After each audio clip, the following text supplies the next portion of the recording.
നമുക്കേറെ വേദനയുണ്ടാക്കിയ ഒരു വാർത്തയായിരുന്നു. സനീഷിൻ്റെ വീടിൻ്റെ അടുത്തുണ്ടായിരുന്ന ഗാന്ധിജിയുടെ പ്രതിമ ഇവിടുത്തെ ചില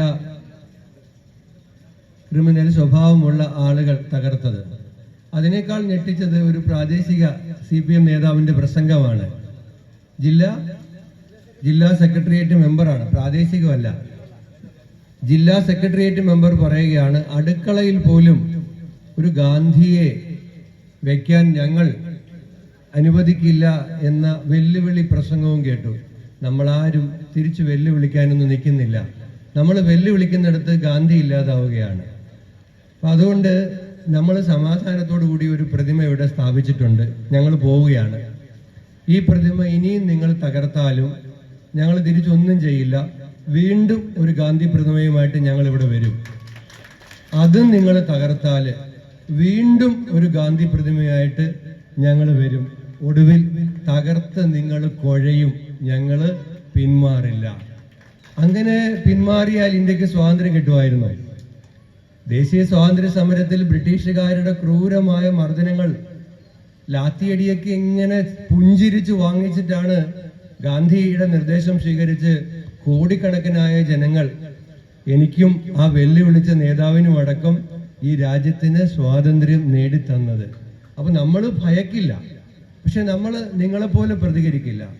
അപ്പൊ ഈ പ്രതിമ ഇവിടെ പോകുമ്പോൾ ഇങ്ങനെ ഇരിക്കുമെന്നൊന്നും ഞങ്ങൾ പ്രതീക്ഷിക്കണില്ല. ഇരിക്കണം എന്ന് ആഗ്രഹിക്കുന്നു. നിങ്ങൾ തകർക്കുകയാണെങ്കിൽ വീണ്ടും തകർത്ത ഉടൻ തന്നെ ഞാൻ ഇതിന്റെ ശില്പി ബിജു ജോസഫിനോട് ഒരെണ്ണവും കൂടെ റെഡിയാക്കി വെക്കാൻ പറഞ്ഞിട്ടുണ്ട്. അതെ, മലപ്പട്ടത്തെ ആളുകളെ കുറിച്ചൊക്കെ പണ്ട് മുതലേ എനിക്കൊരു ധാരണ കേട്ട് കേൾവിയും കേസു ഉള്ള കാലം മുതൽ കണ്ണൂർ വരുന്നതാണല്ലോ. അപ്പൊ ഞാൻ ബിജു ജോസഫിനോട് നന്ദി പറയുകയാണ്. കാരണം നമ്മൾ പെട്ടെന്ന് തീരുമാനിച്ചൊരു 4-5 ദിവസം കൊണ്ട് പ്രതിമ വേണമായിരുന്നു. ഈ പ്രതിമയ്ക്ക് ഒരു പ്രത്യേകതയുണ്ട് കേട്ടോ. ഇതിനുള്ളിൽ സബർമതി ആശ്രമത്തിൽ നിന്നുള്ള മണ്ണ് നിക്ഷേപിച്ചിട്ടുണ്ട്. ബിജുവിന്റെ ഒരു പ്രത്യേകത, ബിജു സബർമതിയിൽ പോയി ആ പുണ്യഭൂമിയിലെ മണ്ണ് ശേഖരിച്ച് അദ്ദേഹം ഉണ്ടാക്കുന്ന എല്ലാ ഗാന്ധി പ്രതിമയിലും ആ സബർമതിയിലെ മണ്ണിന്റെ ഒരു അംശം ഇട്ടാണ് ഈ ഗാന്ധി പ്രതിമകളെല്ലാം അദ്ദേഹം സ്ഥാപിക്കുന്നത്. ആലപ്പുഴ കളക്ടറേറ്റിന് മുമ്പിലെ വലിയ ഗാന്ധി പ്രതിമയടക്കം ഈ ബിജു ജോസഫാണ് അതിന്റെ ശില്പി. അപ്പോൾ ഞാൻ ദീർഘമായി സംസാരിക്കുന്നില്ല. ഇവിടെ നേരത്തെ സൂചിപ്പിച്ചു. പിന്നെ മാർട്ടിൻ ഒരു കാര്യം പറഞ്ഞു, പ്രസംഗത്തിൽ പറഞ്ഞതാണ്. എന്താണ് ഗാന്ധി എന്ന് പറഞ്ഞാൽ? സത്യമാണ്. ഗാന്ധിജിയോട് ഒരിക്കൽ ചോദിച്ചു, അദ്ദേഹം പറഞ്ഞു, ഈശ്വരൻ സത്യമാണെന്ന് ഗാന്ധിജി പറഞ്ഞു. ഈശ്വരൻ സത്യമാണ്. കുറെ കാലത്തിന് ശേഷം ഗാന്ധി അത് തിരുത്തി. ഈശ്വരൻ സത്യമാണെന്നുള്ളത് ഗാന്ധി തിരുത്തിയിട്ട് പറഞ്ഞു, സത്യം ഈശ്വരനാണെന്ന് പറഞ്ഞു. അദ്ദേഹം പറഞ്ഞൊരു വാചകമുണ്ട്, നിരീശ്വരവാദിക്ക് പോലും അത് അംഗീകരിക്കാൻ കഴിയും. നിരീശ്വരവാദിയും സത്യത്തെ അംഗീകരിക്കുന്നുണ്ട്.